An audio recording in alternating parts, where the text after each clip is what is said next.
Welcome back, everybody. Today's deep dive is going to be particularly interesting, I think. We're diving into your review of Nick Bostrom's work, Oh, wow. specifically on AI and human value. Mm. And you raised some really thought-provoking critiques, Right. especially around his idea that AI will lead to the depreciation of human capital.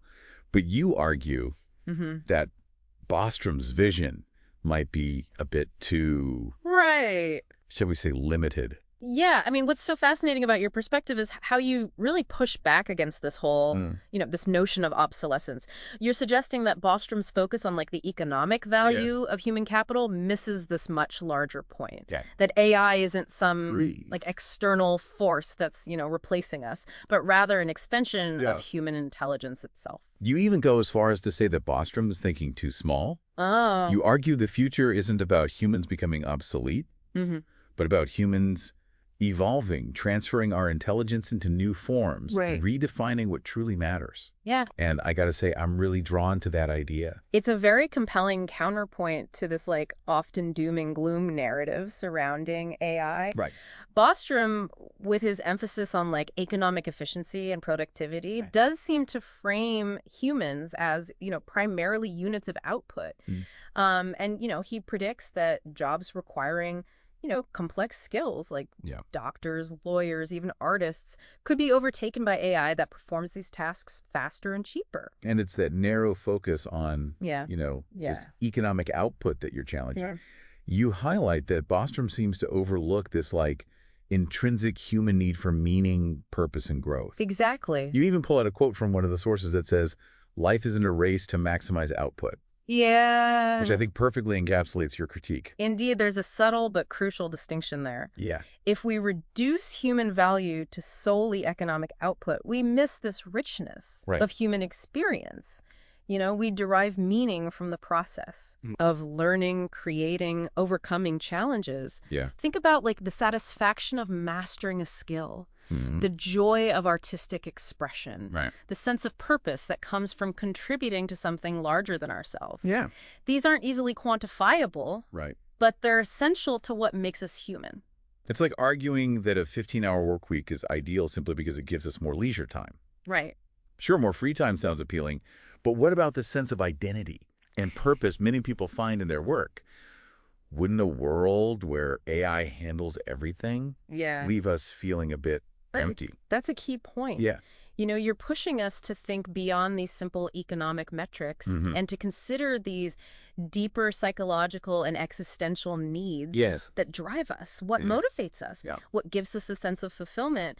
These are questions that a purely economic framework like Bostrom's can't fully address. And that's where your argument about AI as an extension of human capability becomes so intriguing. You're challenging this like AI versus humans narrative. And you're proposing this more symbiotic relationship. Yeah. Instead of fearing replacement, you suggest we view AI as a tool, a product of our own ingenuity and intent. You capture this beautifully with the statement, AI is us, just in another form.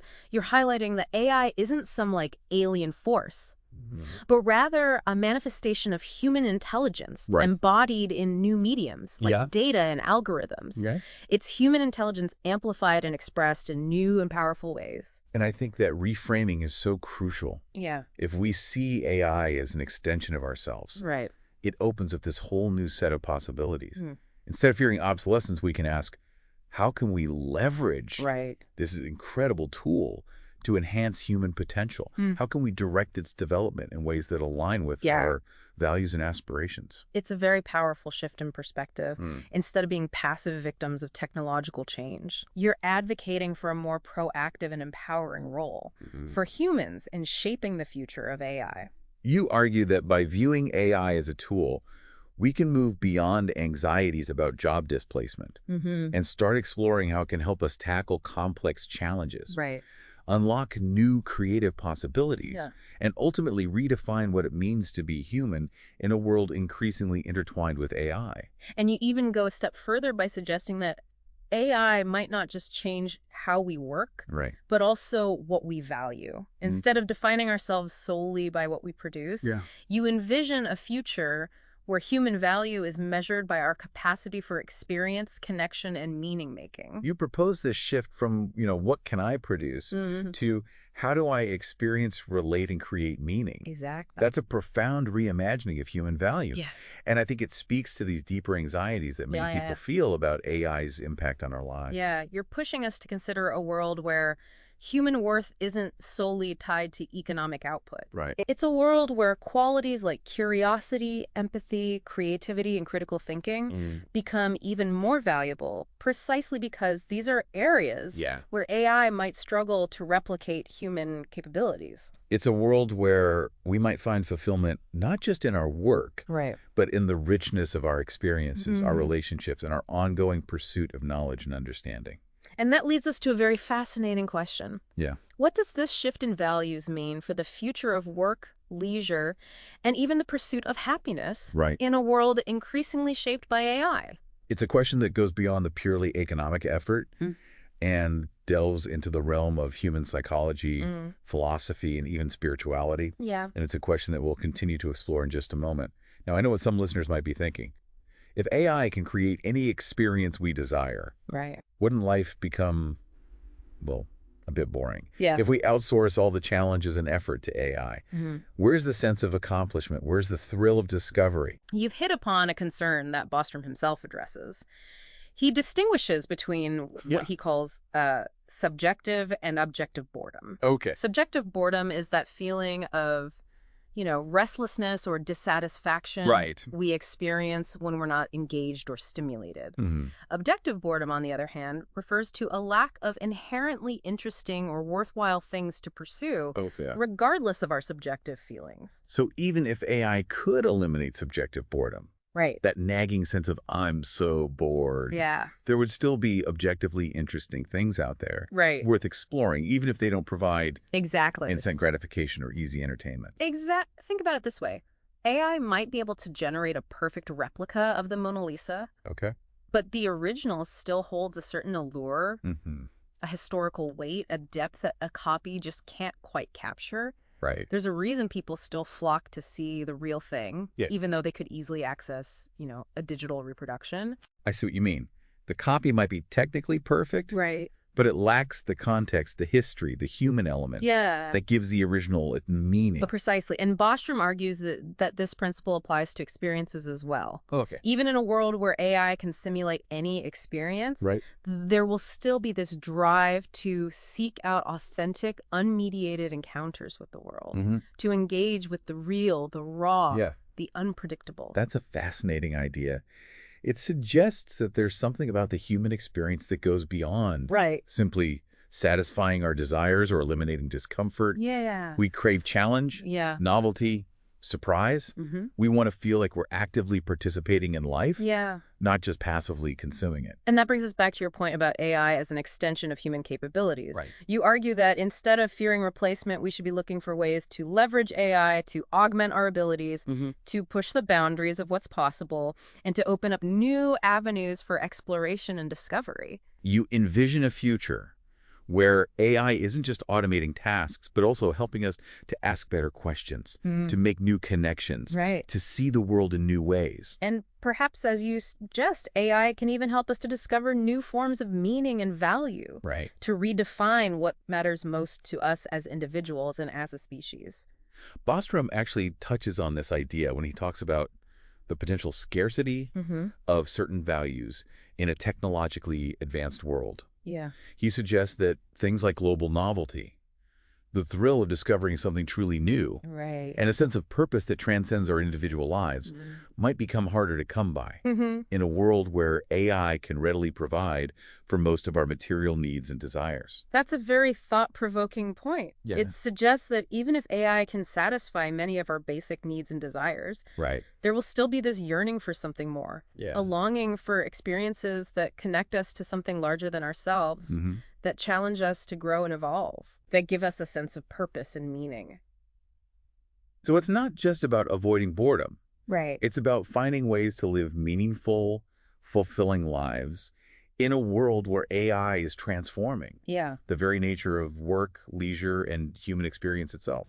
You, the listener, offer a very compelling vision for how we might navigate this transition. Okay. You argue that instead of clinging to outdated notions of human capital, we should embrace the opportunity to redefine what it means to be human in the age of AI. You suggest that our value might lie not in what we produce, Right. but in our capacity for curiosity, empathy, creativity, and critical thinking. Yeah. You envision a future where human worth isn't tied to economic output, but to our ability to experience, connect, and create meaning. It's a very powerful and optimistic vision, but it also raises some important questions about the potential challenges and pitfalls we might encounter along the way. For instance, how do we ensure that AI is developed and used in ways that align with our values and aspirations? How do we mitigate the potential for AI to exacerbate existing inequalities or create new forms of social control? These are complex questions that require very careful consideration, and it's in exploring these questions that we can begin to shape a future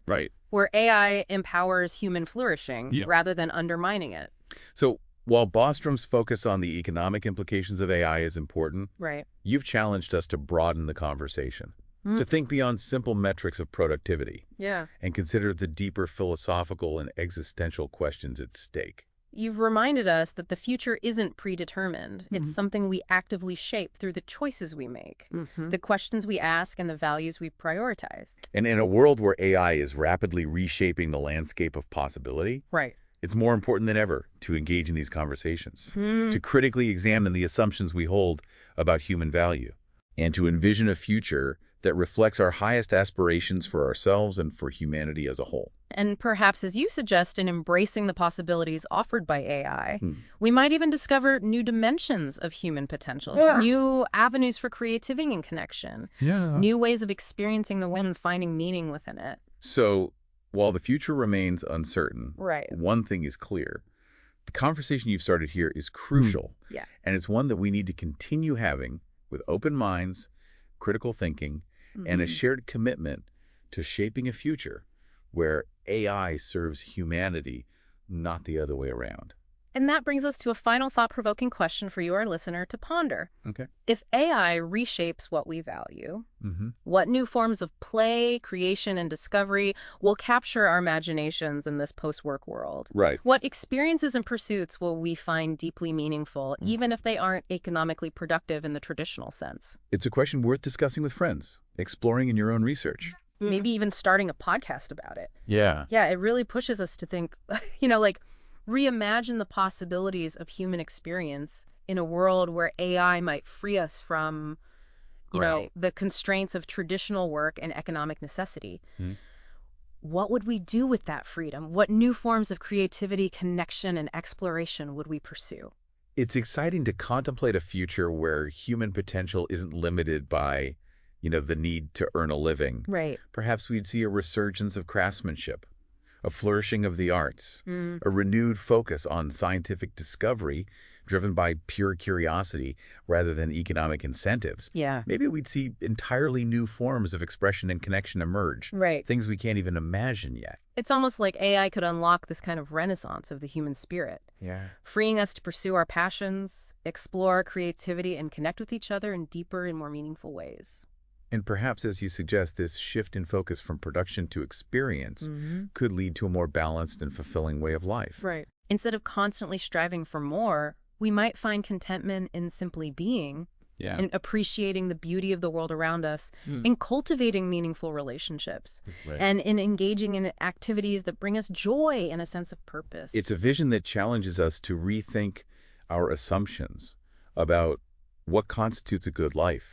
It's not just about accumulating wealth or achieving status, but about living in a way that aligns with our values, nourishes our souls, and allows us to express our unique gifts and talents. And ultimately, I think that's what your critique of Bostrom boils down to. It's a call to reclaim our agency in shaping the future, to refuse to be defined by these narrow economic metrics, and to embrace the possibility of a future where AI empowers us to live more meaningful and fulfilling lives. This deep dive has been incredible. Your insights into Bostrom's work and your vision for a future where AI enhances human potential has been truly inspiring. Oh, well, the credit goes to you, the listener. for your thought-provoking review and for pushing us to think beyond the obvious. Whoa. You've reminded us that the future isn't something that just happens to us. Right. It's something we create through our choices, our actions, and our imaginations. So as we continue to navigate this rapidly evolving technological landscape, let's remember to keep asking the big questions, to challenge the status quo, and to envision a future that reflects our highest aspirations for ourselves and for humanity as a whole. And who knows, maybe one day we'll see you on this side of the microphone. Yeah. Sharing your insights and inspiring others to dive deep into the questions that matter most. Until then, keep exploring, keep questioning, and keep those brilliant ideas coming. Thanks for joining us on this deep dive. We'll see you next time.